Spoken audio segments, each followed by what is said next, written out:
welcome back to World Crisis Radio. The always interesting Wall Street Journal informed us on October 12th, the traditional Columbus Day, I think. Wall Street pay has hit a record of $144 billion.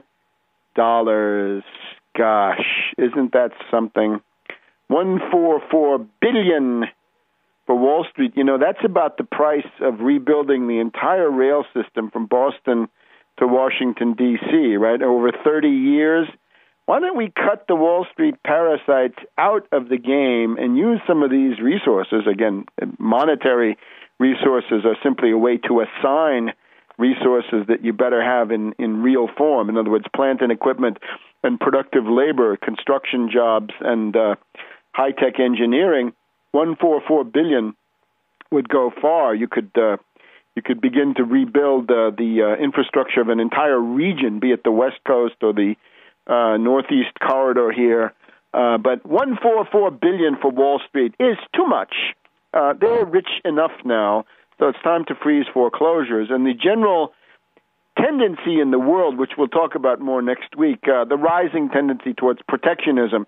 Take a look at Tarpley.net, big article there about capital controls, how under the impact of the dollar going down, and dragging the renminbi with it because the Chinese are pegged to the dollar, all sorts of countries are invoking capital controls, exchange controls.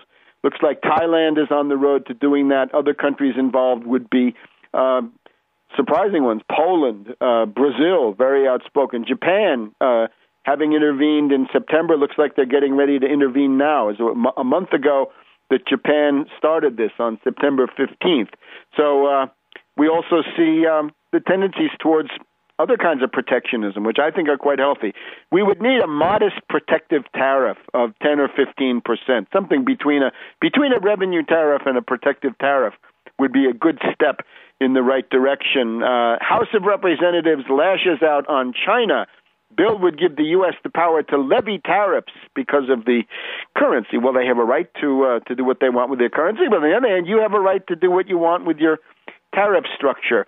Americans sour on trade, worries the Wall Street Journal. Majority say free trade pacts have hurt the U.S. Wedge issue in some races. Yeah, down with free trade. Stop it. The giant sucking sound. Perot was right. There was a giant sucking sound, and millions of productive jobs went there, and the impoverishment it's caused in Mexico has also been the key thing to having so many refugees, economic refugees, coming across the U.S. border. But now let's look at the political situation. 35 years ago this month, we had President Gerald Ford's Halloween massacre. Ford's Halloween massacre, October 31st, 1975. What was it?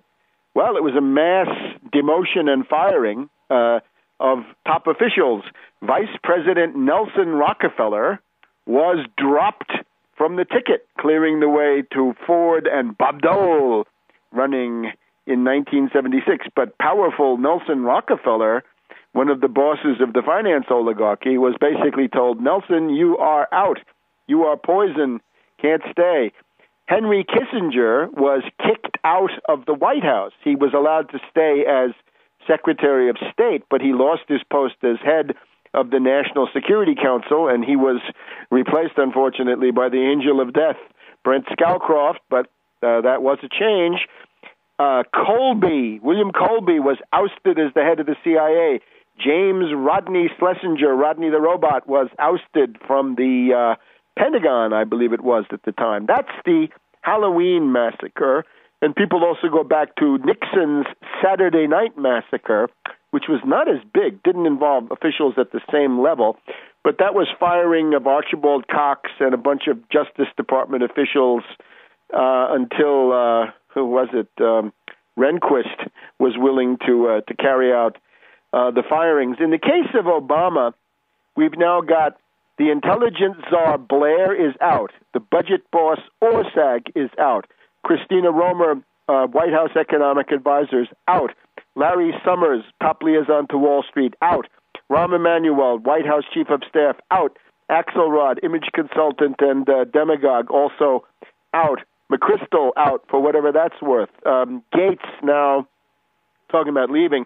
It has been a mass exodus. And in the middle of all this, we go to the interesting website newsflavor.com, and we also supplement that with some material from Wayne Madsen. This guy, Ulsterman, is an unknown, alleged former official of the Obama White House. Some think it's General Jones. Some think it's Greg Craig. Some think it's Orsag. Some think it's Blair. Some think it's Romer. Nobody knows. But it's somebody from the inside, and it may well be. I don't know, but plausible enough. And we're told of an atmosphere of growing paranoia, growing mental depression, really mental breakdown on the part of Obama, and tremendous intrigue, clashes, screaming, cursing. Couple of examples. The thesis is that Rahm Emanuel was driven out of the White House by Valerie Jarrett, Michelle Obama, and David Axelrod, who hate him for various reasons. They suspect that he's dealing with the Clintons, for whom he worked, even though we also learned that Hillary Clinton has not stopped hating Rambozo Emanuel. The story about running for mayor of Chicago, allegedly a face-saving cover story. We'll give more examples, but we've been covering this. Remember the Frankfurter Allgemeine Zeitung, German newspaper, saying that the main financial angels of the Democratic Party are urging Hillary to run and to oust Obama. We also have the continuous coverage in the Globe, right, the supermarket tabloid, repeated clashes between Obama and Michelle over her trip to Spain, her shopping expenditures, and all sorts of other things. We have this revelation that Carla Bruni, the First Lady of France, Sarkozy's wife, says that Michelle thinks living in the White House is hell. We had that example where Spitzer and Parker of CNN were doing psychoanalysis, right? Obama on the couch and why he can't fight because of his childhood and all the rest of it. The Bob Woodward book is also factored in because there we find various revelations about how General Jones thinks that Obama's political advisors are the water bugs, and then Jones departs. So we're getting the equivalent of the Halloween massacre rolled up in one day then, and now over a couple of months. Let's just see now. Tremendous vendetta of the White House against Pelosi. Obviously the question, who's going to be scapegoated? A kind of a convergence between Pelosi and Rahm Emanuel against Jarrett, Axelrod, Michelle. Obama described in this as essentially being detached, aloof, eager for adulation, going out on the road and looking for the adulation of the crowds, suffering from severe narcissism. We're even told that Bohemian Grove, in the late summer, the Bohemian Grove meeting of top oligarchs discussed the severe narcissism of Obama. We're told that Pelosi is likely to be ousted, that Robert Gibbs, the spokesperson, is going to be ousted. Another person likely to be ousted is one who's supposedly secure.